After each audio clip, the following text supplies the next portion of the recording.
Agadaday from BIP 840. Today's video, I will going to discuss the Filipino traditional games, which is piko. The history of piko is unbelievably old.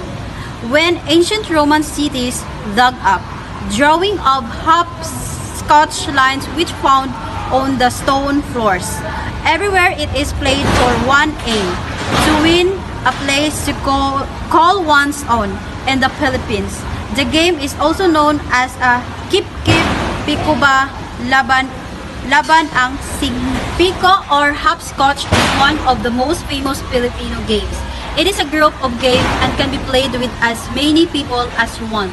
Unlike games nowadays, piko is more physical and requires a lot of jumping. Playing piko is very simple. All you need to have is marker, usually chalk or charcoal or anything that can be used to draw lines in the ground. You also need a pamato for this game. This is usually a stone or part of a broken pot. How to play the game? First, shoot a stone on the marked area. Try to aim for number 5. Second, the first player will throw the stone at the first box.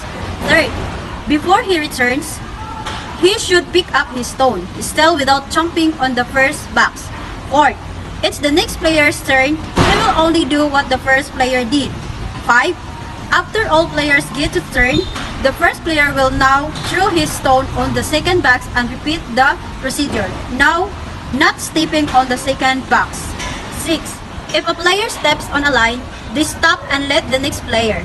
7, the first player to reach the last box wins. The mechanic of the game. Part 1. The players before starting the game choose their own moon. The first hopper will begin in her moon. She throws her pamato in her moon and then hops inside and kicks the pamato out of the moon. Then she throws it again in 2, then in 5 and 6. She hops in and kicks it out after it's through. In hopping, she hops on either left or right foot but ends on both feet when she reaches 3 and 4, hops again on 5 and 6. Every player plays the game twice. The first time he begins in his moon and the second time in his opponent's moon. When he is through back and forth, then his second part is started. Care must be taken throwing the pamato into her exact place and hopping and kicking it out. Part 2. After throwing the pamato, he steps in without looking at the ground. To take the pamato at every step, he asks, "Have I stepped on the line?" Should he step on the line, the other player will have his turn. The game goes in as in Part 1. Penalty.